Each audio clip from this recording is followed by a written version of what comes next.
I beheld when he had opened the sixth seal, and lo, there was a great earthquake, and the sun became black as sackcloth of hair. Away, a total solar eclipse took place. The moon passed between the sun and the earth. And there will not be another biblical tetrad for almost 600 years. And there shall be signs in the sun, and in the moon, and in the stars, and upon the earth distress of nations, with perplexity, the sea and the waves roaring, men's hearts failing them for fear, and for looking after those things which are coming on the earth.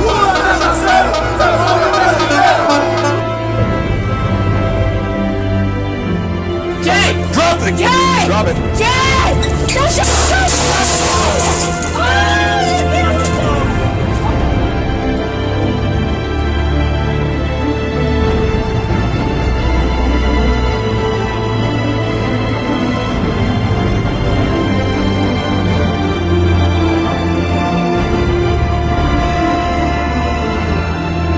Close to home, Cyclone Nathan is barrelling towards Queensland's far north coast and expected to make landfall as a Category 4 early tomorrow. Yeah, for the latest on this, we're joined by Sunrise weather presenter Eddie Bartholomew there in Cairns. Eddie, good morning. Now, and Sunrise correspondent Michelle Tapper in Port Douglas for us as well. Eddie, we're going to start with you. When is Nathan expected to hit exactly? Yeah, well, Larry, Cairns, where I am today, will escape the worst of it. We've got the latest tracking map from the Bureau to show you the path of tropical cyclone Nathan. At the moment, it is a Category 3 system. By 7 o'clock this evening, it's looking to be a Category 4 system and likely to cross the coast around 3 a.m. tomorrow morning between Cape Melville and Cape Tribulation. At the core of this cyclone, a very destructive core, maximum wind gusts of 260 kilometres per hour. It will also affect about a 500 kilometre stretch of coastline, so even though they may not be in the eye of the storm, they'll still get those very strong winds of wind gusts around 120 kilometres per hour. On top of that, a lot of rain. They're expecting in some parts up to 550 millimetres of rain, and on top of all of that, a storm tide. So they're warning residents between Cape Melville and Cairns to expect a high tide. It will be much higher than normal. Expect some flooding in low-lying areas, and that's certainly what they've been preparing here for in Cairns. It's a case of here we go again here in Cairns. We spoke to the mayor a little bit earlier on. He isn't too worried. As you can see, it's quite a nice day today. So the residents who do normally get some flooding in their homes are prepared, guys. Preparing their sandbags. Let's head a little further north to Port Douglas. Michelle Tapper, what's happening where you are? Good morning, guys. Well, it's definitely the calm before the storm here in Port Douglas, but we are expecting the weather conditions to deteriorate rapidly this afternoon. As Eddie said, we're expecting strong winds and heavy rain right up and down the coast, all the way north to Lockhart River, but in particular around Cooktown. Now, emergency crews have already started moving into the area, swiftwater rescue crews, as well as a number of SES volunteers who are helping the residents to prepare and start securing their homes. Now, they did this last week as Nathan was lurking off the coast, so they've had a very good practice run. Ergon Energy is also moving into the area. They're bringing 25 generators, also 2 mobile substations, because with cyclones this size, one of the first things to go is the power. Last year, Cyclone Ita smashed just north of Cooktown. That was a Category 4 as well, so the town didn't have electricity for a couple of days. It was also flooded in, so residents are being urged to prepare. Stock up on essential supplies like food, water, medications and fuel, and just be prepared for even the event that they are cut off for a couple of days and also without power. And quite eerie as well, it's also the anniversary of Cyclone Larry tomorrow, the 9th anniversary. That hit south of Cairns, around the Innisfail region. It caused $500 million worth of damage and destroyed 10,000 homes. Guys? Yeah, a worrying day or two ahead. All right, Michelle, thank you, and Eddie in Cairns, appreciate that.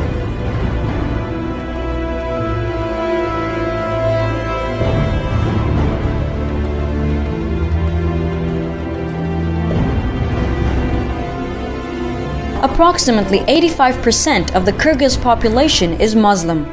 The country, led by a secular state, has recently been concerned with the rise of extremism. The fact that among the foreign fighters of Islamic State in Syria were also some Kyrgyz nationals has put the government on alert. Though the exact figures are unclear, the International Center for the Study of Radicalization and Political Violence in London states the number of Central Asians fighting with the extremist IS is around 1,400. The Kyrgyz government has been taking preventive measures to deal with this issue. We work with the government by conducting seminars and conferences, especially in the south of the country. We try to improve the religious education of our imams. Our mufti recently participated in a religious radicalism conference. We stress that Islam is not about extremism. We believe religion is always about peace and respect.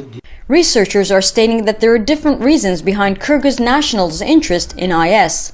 Money is certainly on the list. As the Kyrgyz economy is crippling, cash has its appeal for Kyrgyz citizens. Personal interest and ideological factors are also significant.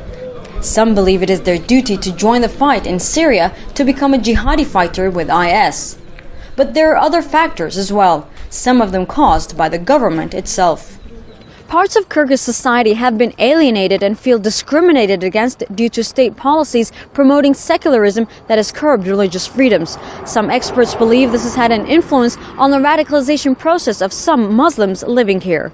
So sometimes in Kyrgyzstan we have moments when, for example, girls not allowed to wear hijab in the schools. Some religious freedom rights of these Muslim groups are limited, and they are looking for the Islamic State as the place where they can fulfill their religious rights.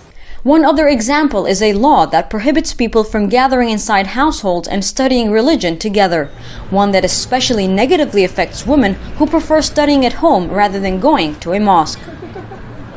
Though the number of Kyrgyz nationals joining extremist Islamic State is still relatively low, the potential for radicalization is certainly an issue that will continue to be on top of the agenda in Kyrgyzstan.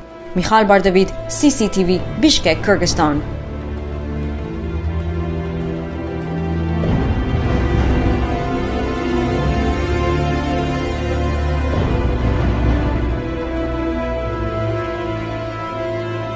China has announced that it will send nearly $4 million worth of relief supplies to cyclone-hit Vanuatu. Supplies, including tents, food, and power generators, will be rushed to the South Pacific nation island by plane. Tropical storm Pam raged over the island nation last week, claiming at least 24 lives. Vanuatu's government has declared a state of emergency in parts of the country.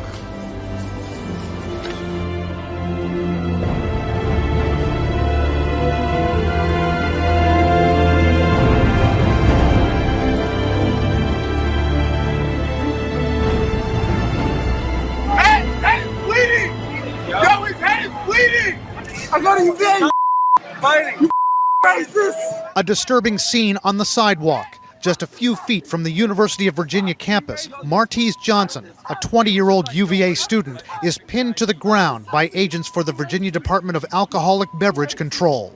An injury to his head requiring 10 stitches. How did this happen, you racist? What's your opinion of the way police treated him? I mean, I didn't necessarily see any violence, but then again, I didn't see any of them trying to help him. UVA student Jennifer Goldman witnessed part of the confrontation early Wednesday when Johnson was already on the ground. She recognized him from an orientation session he'd led this year. He introduced himself to the entire group and was very outgoing and nice and bright and cheerful. Virginia's governor ordered an investigation into whether excessive force was used, concerned over these images of Johnson's head bloodied. For young African Americans who've protested on the streets of Charlottesville, this reopens the wounds of Ferguson, Madison, Staten Island. We're pissed, we're angry, we want answers, we want people to be punished for, the mistreatment that they had on, the young man, Martise, and we just need, we need people to be held accountable. UVA's Black Student Alliance calls Johnson's treatment brutal and animalistic. Johnson himself addressed the rally in a measured tone. We're all part of one community, and we deserve to respect each other, especially in times like this. Get out of the street! But even at Wednesday night's protest, police got one woman in a headlock. The officers who arrested Johnson are from a state agency known as ABC. An official of that agency would not respond to the allegations of excessive force. In charging documents, Johnson's described as being intoxicated, agitated, and belligerent, that he'd just been turned away from a bar on St. Patrick's Day. It's not clear how he sustained these wounds or what happened in the moments before this scene was videotaped. As you come back to the scene here and you see his blood still here, how do you feel? Now seeing it all in the daylight, it's definitely surreal. I can't believe I saw it firsthand.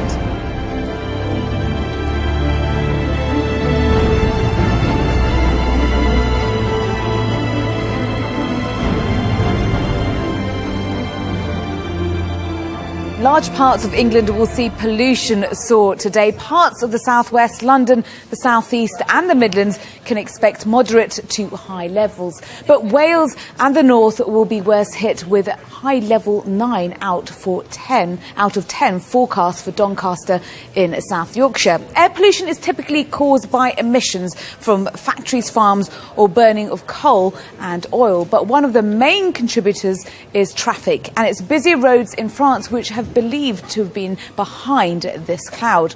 Petrol and diesel vehicles emit a toxic cocktail of pollutants including carbon monoxide, nitrogen dioxide and particulate matter as well. These are small particles and chemicals which can travel hundreds of miles in the air. Now, some of the finer particles are less than 2.5 micrometers in diameter, meaning they can get deep into your lungs and potentially your bloodstream and have been linked to a number of serious health problems. Medical experts here are warning people to be on alert.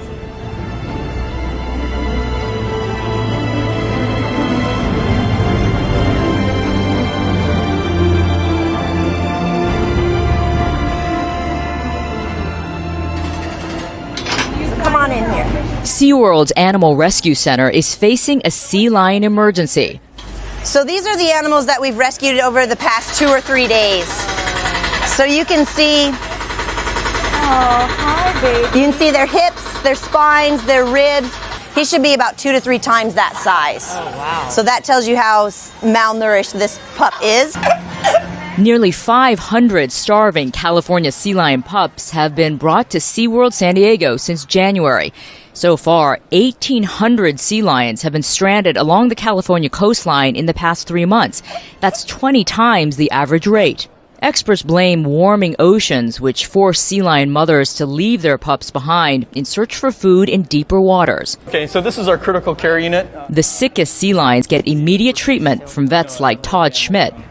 These are the real little ones. I mean, you can just see how tiny some of these Oh my goodness. and thin these guys are. You guys are tiny. So they're on a heated blanket here.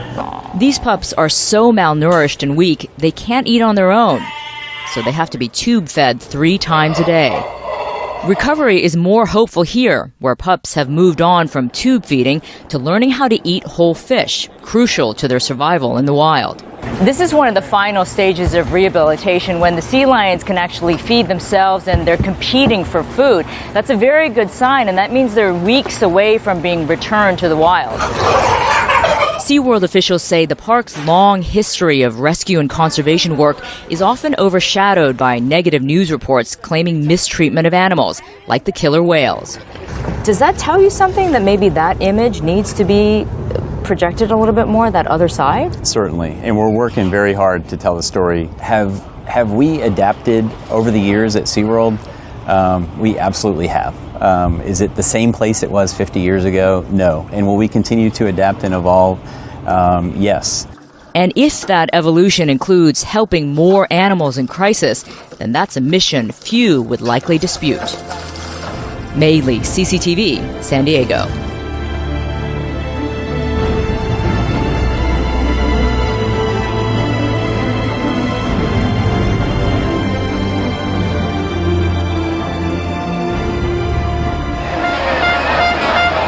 A sea of people, all squeezed on to Avenida Paulista, Sao Paulo's main avenue that lies at the heart of Brazil's financial sector. One of their demands, the impeachment of democratically elected President Dilma Rousseff only 2 months into her second term. Protesters are seething over a corruption scandal at the state oil company and worried about an economy that seems weaker every day. The feeling that Brazilian people have is that they are taking our money and we don't have anything. We don't have anything back, you know.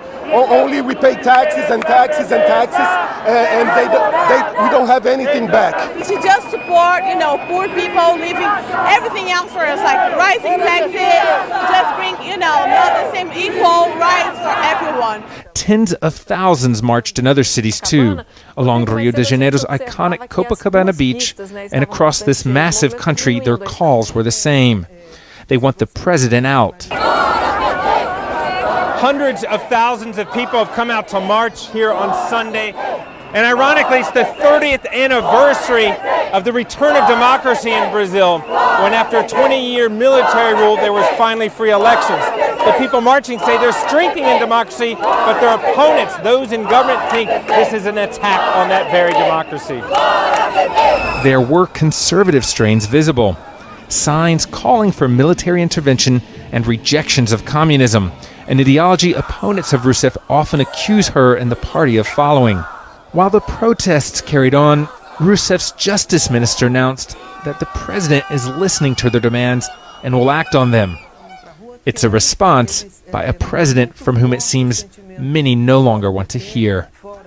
Adam Rainey, Al Jazeera, Sao Paulo.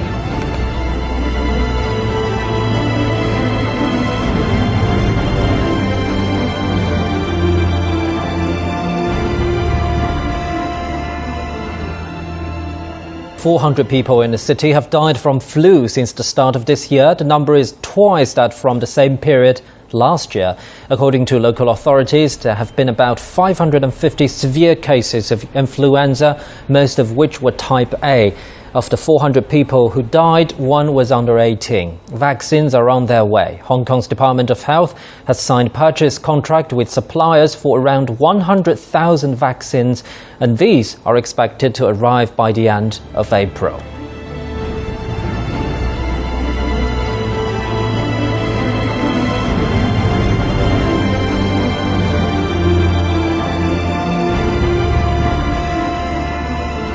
Some people in Europe had a spectacular view this morning if the clouds didn't get in the way. A total solar eclipse took place. The moon passed between the sun and the earth. But Charlie D'Agata spent time with some disappointed skygazers in London who only saw gray. Somewhere out there, a solar eclipse is taking place, but we've been fighting thick cloud for most of the morning, and I don't think I'll be needing my safety glasses. We've entered the peak of the eclipse. I have to say there's an eerie darkness that has descended on parts of the capital, and there's a buzz going through the crowd. If we were able to see what's going on above the clouds, we'd be seeing something like an 85% solar eclipse. The further north you go, through England and Scotland, that number increases. One of the best places to see it is in the Faroe Islands. That's 200 miles north of the coast of Scotland, actually closer to Iceland, where there they'll be witnessing a 100% total solar eclipse. And what happens is the whole event takes about 4 hours, but the peak time is when the moon crosses in front of the sun and holds it there. That's about 2.5 minutes that total eclipse takes place, and they'll be lucky enough to watch it up there. Here in London, disappointing. They've waited 15 years for this to happen. Better news in the United States, where total solar eclipse is expected in 2017. For CBS This Morning, I'm Charlie D'Agata in London. Now, a solar eclipse is sweeping its way across the Atlantic Ocean, with the moon set to block out the sun for a few thousand sky gazers on remote islands. Millions more in Europe, Africa and Asia are set to get a partial celestial show. The moon shadow fell south of Greenland early today and sped eastwards towards the Faroe Islands and the Norwegian Arctic islands of Svalbard. Hotels have been sold out for years to fans of the rare total eclipse. The Faroe Islands expect about 8,000 visitors, while around 2,000 people have made the trek to Svalbard, doubling the population.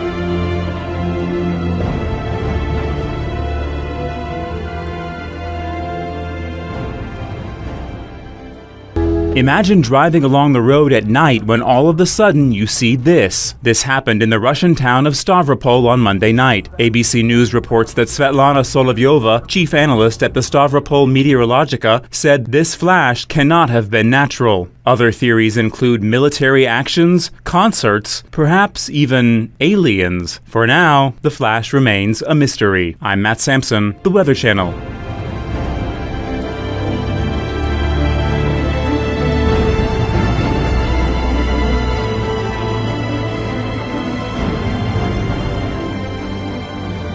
This morning, the rift between the Obama administration and Israeli Prime Minister Benjamin Netanyahu appears to be hardening. On Thursday, Netanyahu tried to walk back his campaign vow to oppose a Palestinian state, but in a congratulatory call, President Obama made his skepticism clear.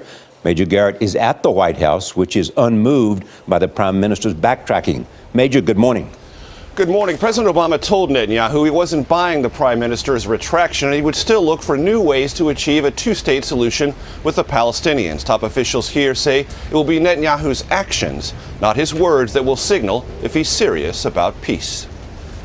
In an interview Thursday, the Israeli Prime Minister said he did not retract a 2009 commitment to pursue the negotiated creation of a separate Palestinian state, even though he said precisely that during the heat of his re-election campaign. I haven't changed my policy. I never retracted my speech in Bar-Ilan University 6 years ago, calling for a demilitarized Palestinian state that recognizes the Jewish state. I don't want a one-state solution. I want a sustainable, peaceful two-state solution, but for that, circumstances have to change. Top White House advisors said Netanyahu played politics with the peace process. The administration is now considering allowing the United Nations Security Council to vote to recognize a Palestinian state.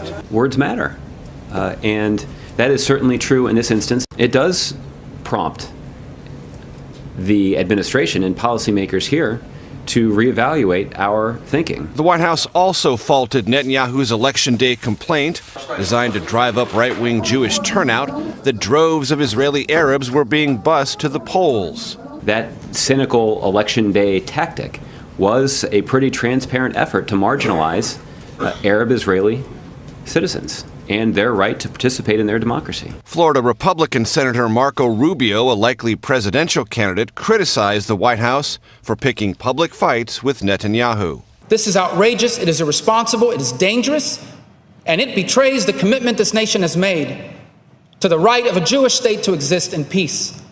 The White House will watch carefully as Netanyahu builds his new coalition government to see if it will contain any elements of Israeli politics open to a two-state solution. Top officials here tell us they expect Netanyahu's coalition partners will hold him to his campaign rhetoric rather than embrace his post-election efforts to retract it.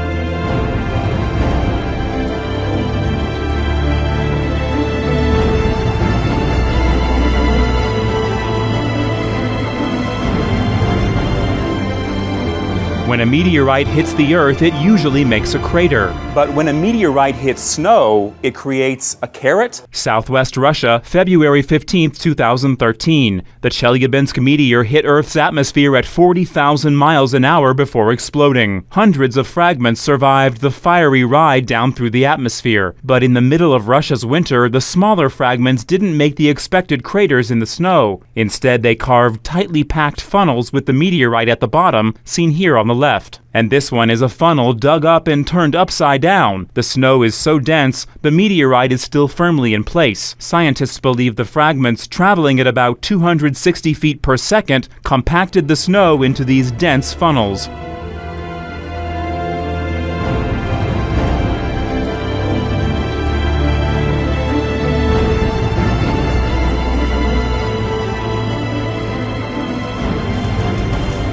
CNN has obtained the 911 call that led two Dallas police officers to shooting and killing a mentally ill man last June. And on the recording, you can hear that victim, Jason Harrison's mother, ask the 911 operator to please send trained police officers to help take her son to the hospital. Have a listen. Where's emergency? Yeah, my son needs to be taken to Parker. He's bipolar schizophrenia. What's the address? Hey, he's been arrested. He probably will be resistant. Do they send out training him in tomorrow police? Yeah, they do. And he just off the chain. He's been coherent. Okay. Been coherent, and I go out of town seen by my mother, and I come back and hour and I can't get it. Okay, what's his name? I'm real afraid. What's his name? Okay, any weapons? Anybody hurt? No, but he's talking about chopping people up. He's talking about chopping people up. And now I want to show you what happened when the police did arrive. And I do have to warn you that the police body cam video we're about to show you is certainly graphic and without question disturbing.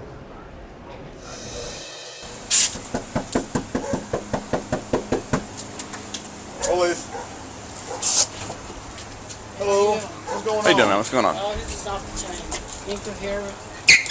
Who's that? We're chopping up people in the sun. Bipolar schizo. What's going on? You drop that for me? Drop that for me, guy. Jay! Drop it! Jay! Drop it! Jay!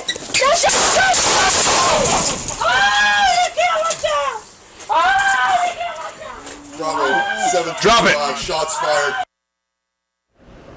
The body cam did not stop recording, and now I want to show you a clip from shortly after the shooting occurred. And you can hear EMTs who arrived on the scene talking about how they knew this victim from a previous call. Here a couple of weeks ago, we knew it was just a matter of time. Something else went down. You got called before? Yeah. For him, he was threatening his mom, and his brother got his mom. I think so. He had a knife. His brother had a gun. A couple of weeks ago, they took him to Green Oaks, I believe. We were leaving. We said, man. And his brother said he stabbed him several times. He said it's just a matter of time. Joining me now to talk about the appropriate way for police to handle a call involving a mentally ill person, perhaps like this scenario, is Kristen Roman. She's the mental health liaison officer for the Madison, Wisconsin Police Department, and she's part of the unit that focuses just on calls involving mentally ill people. Kristen, thank you so much. Captain, it's just great to have you on the program in the wake of our coverage of this story. When you see that tape, and granted you were not there, you're only privy to this tape, is there anything that stands out in your mind, either in defense of the officers or in defense of the victim? Well, Ashley, police respond every day, sometimes several times a day, to individuals and families in crisis due to a mental illness. And, too often we see these interactions end in tragedy like this. And what we do in the Madison Police Department is try to work very proactively on these issues through our mental health liaison officers and now our full-time mental health officers, to reach out to people like Jason and his mother prior to any crisis situation arising. So yesterday on the program, Captain, we had a police trainer who said he would use this as an example to teach what to do, meaning that this was a textbook case that the officers performed perfectly, saying that they were within something called a hula hoop. They had no egress. The man was holding a screwdriver. They say that they were lunged at. Do you see this as a textbook case of how to handle a call that was clearly about a mentally ill person? Well, I think that the comments that were provided were very much focused on a tactical sort of response. And what we try to train our officers to think about are the ways in which we can engage with people on a more personal level. So some of the things that we encourage officers to do with individuals that they know might be challenged by a mental illness or some other issue is to begin the conversation very much on a personal level, on a first name basis, and to try to establish that rapport as early on as possible in the encounter with somebody. So one thing I noticed, and I've watched this tape so many times, and I'm just now hearing something I hadn't heard before. When the mother comes out of the doorway, she says three things. He's off his chain, he's bipolar schizo, and he's talking about chopping people up. I had not heard that one before. So I'm trying to look at it from the police officer's perspective, who had seconds to react, to a man who's talking about chopping people up, and now he's holding a sharp, dangerous, potentially dangerous weapon, a screwdriver. How much does that change this whole notion that you say you got to be able to engage and have a conversation when it might just be seconds where no engagement could be possible? Well, I think context is really everything, and certainly if officers have a background or a knowledge about somebody that they're interacting with, and as I said earlier, one of the things we try to do is establish a relationship with people with mental illness and their families before a crisis occurs. And so the hope in doing that is that we would have that rapport already established and would probably have a broader context within which to consider the circumstances of any particular day. So for instance, if the officers had known about the history and had previous context with Jason or his mother, there could have been a connection made right upon contact. One of the officers perhaps contacting the mother and the other maybe addressing Jason individually, and they would probably have a better understanding of the likelihood or the potential for a real threat based tough. on previous interactions. This is tough because apparently, according to an affidavit, they had according to the family, they had responded to this house over 100 times. Captain Roman, thank you so much for taking the time to be with us. I appreciate your work. Thank you for your service.